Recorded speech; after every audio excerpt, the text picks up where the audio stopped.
नमस्कार दोस्तों, स्वागत है आपका मेरे यूट्यूब चैनल पर। तो दोस्तों, आज का जो हमारा टॉपिक होने वाला है वो है सब्जेक्ट साइंस से। और जो टॉपिक का नेम है हमारा वो है प्रकाश परावर्तन और अपवर्तन। तो आज हम प्रकाश का परावर्तन और अपवर्तन के बारे में जानेंगे। साथ ही प्रकाश की डेफिनेशन यानी परिभाषा और प्रकाश के गुण के बारे में भी जानेंगे। तो कृपया वीडियो के अंत तक जरूर बने रहिए और चाहें तो आप इसको नोटबुकों में भी जरूर उतार सकते हैं क्योंकि बहुत इंपॉर्टेंट है। तो चलिए शुरुआत करते हैं।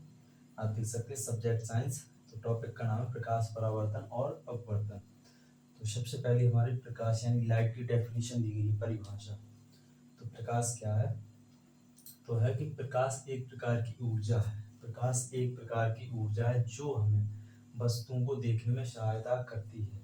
तो प्रकाश एक प्रकार की ऊर्जा है जो हमें वस्तुओं को देखने में सहायता करती है, जिससे हमें दिखाई देता है, उसे हम प्रकाश कहते हैं। तो प्रकाश एक प्रकार की ऊर्जा है जो हमें वस्तुओं को देखने में सहायता करती है, जिससे हमें दिखाई देता है, उसे हम प्रकाश कहते हैं। तो ये थी प्रकाश की डेफिनेशन। तो इसे प्रकाश कहते हैं।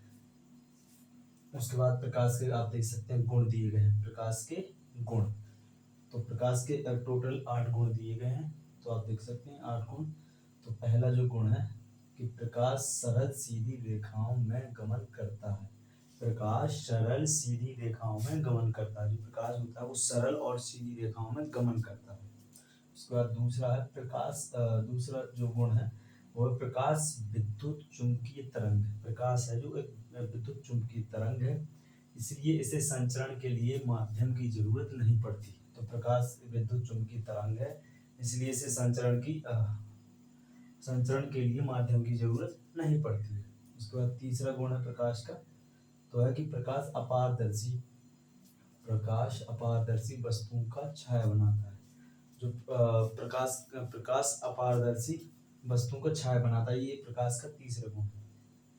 उसके बाद चौथा आप देख सकते हैं कि प्रकाश की चाल निर्वात में सबसे अधिक होती है। जो प्रकाश की चाल होती है वो निर्वात में सबसे अधिक होती है। प्रकाश की चाल, तो प्रकाश की निर्वात में सबसे अधिक होती है। उसके बाद प्रकाश का जो पांचवा गुण है वो है निर्वात में प्रकाश की चाल जो होती है वो होती है 3 × 10⁸ एम एस यानी मीटर प्रति सेकंड होती है, ms।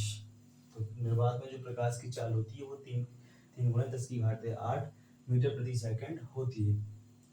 उसके बाद आप देख सकते हैं नंबर 6वां जो प्रकाश का गुण है वो है जल में प्रकाश की चाल। अब कह रहा है जल में प्रकाश की चाल। इससे पहले जो हमने पढ़ा वो निर्वात में जो प्रकाश की चाल होती है, निर्वात में अब जल में प्रकाश की जो चाल होती है वो होती है 2.25 × 10⁸ ms यानी मीटर प्रति सेकंड होती है। तो जल में प्रकाश की चाल होती है वो होती है 2.25 × 10⁸ मीटर प्रति सेकंड होती है। उसके बाद प्रकाश का जो 7वां गुण है वो दिया कांच में जो प्रकाश की चाल है। अब कांच में जो प्रकाश की चाल होती है वो होती है 2 × 10⁸ मीटर प्रति सेकंड होती है। उसके बाद जो लास्ट प्रकाश है गुण 8वां, वो प्रकाश के लिए माध्यम की आवश्यकता नहीं होती है। जो प्रकाश है उसको कोई माध्यम की आवश्यकता नहीं होती है। तो ये थे प्रकाश के 4 गुण। उसके बाद नहीं होती है, थोड़ा दिया, अर्थात प्रकाश निर्वात में भी संचरण कर सकता है। तो प्रकाश के लिए माध्यम की आवश्यकता नहीं होती है, अर्थात प्रकाश निर्वात में भी संचरण कर सकता है। उसके बाद दिया गया है नोट में कि परावर्तन किसे कहते हैं। तो परावर्तन के बारे में जब प्रकाश किसी चिकनी सतह पर गिरकर वापस लौटता है, जब प्रकाश किसी चिकनी सतह पर गिरकर वापस लौटता है तो उस घटना को प्रकाश परावर्तन कहते हैं।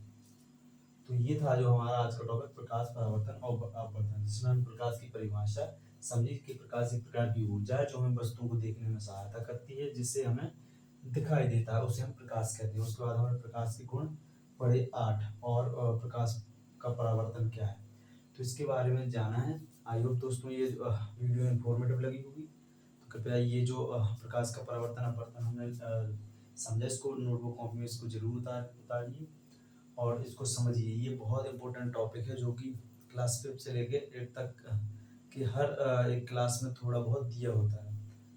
तो इसको नोटबुक कॉपी में उतार कर नोट लर्न जरूर करें। और एक दोस्तों, वीडियो को इन्फॉर्मेटिव लगी हो तो कृपया वीडियो को लाइक जरूर करें और चैनल को भी सब्सक्राइब जरूर करें। इसी के साथ मिलते हैं नेक्स्ट वीडियो में। तब तक के लिए जय हिंद, जय भारत।